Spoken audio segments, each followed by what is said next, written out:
A very violent start to 2024 in Indianapolis. 10 people shot, 3 of them dead. Thanks for joining us. I'm Nicole Griffin. Mark is off tonight. IMPD officers began responding to reports of people shot in the new year around 12:20 this morning, and it just kept going. And it wasn't just limited to one side of the city. They occurred all over until just before 6 a.m. WRTV's Adam Schooms went to the first homicide scene on the near north side.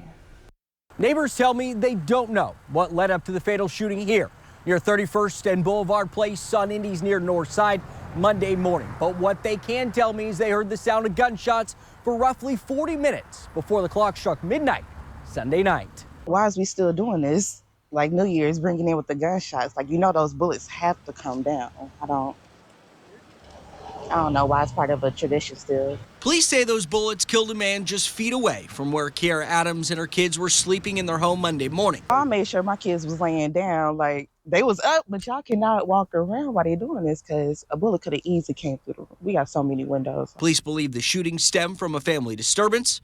Police say a person of interest was initially detained in the case, but then was released after police consulted the Marion County Prosecutor's Office. Stop it, like there's no point in shooting. We know it's a new year. I mean, again, there's kids around here. Yeah, I'm very disturbed by it. Reverend Charles Harrison's group, Indy 10-Point Coalition, patrols the area where the fatal shooting took place.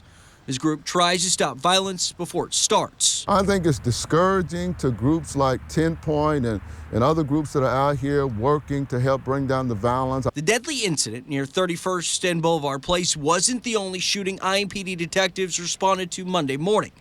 In total, police say at least 10 people were shot and 3 killed in separate shootings across Indianapolis Monday morning. That's not a good start to the year, particularly when we have had 4 consecutive years of over 200 homicides. We have enough issues with people shooting up schools and everything. Come on. We all grown here.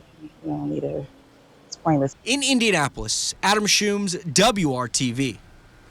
2 people also died of gunshot wounds on the city's northwest side near Michigan Road and Grandview Drive. We just learned one of them is an Indianapolis firefighter. The call came in just before 6 a.m. and it was originally for a vehicle crash.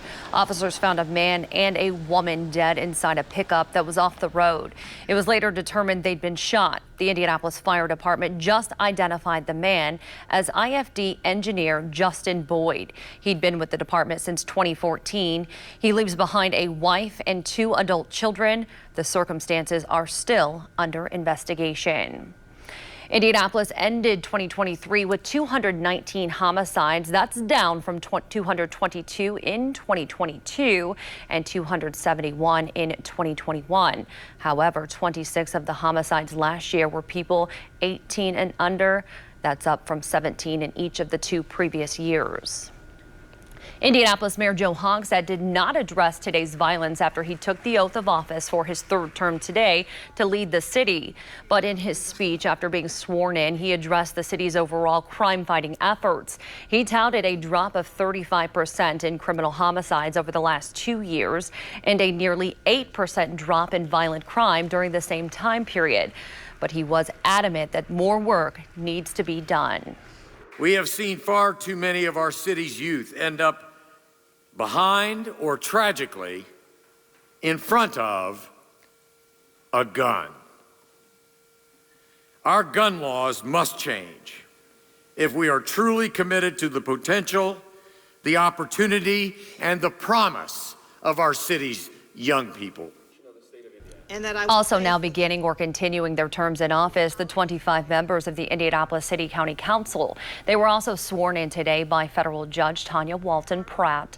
The full council will meet for the first meeting of the year a week from tonight.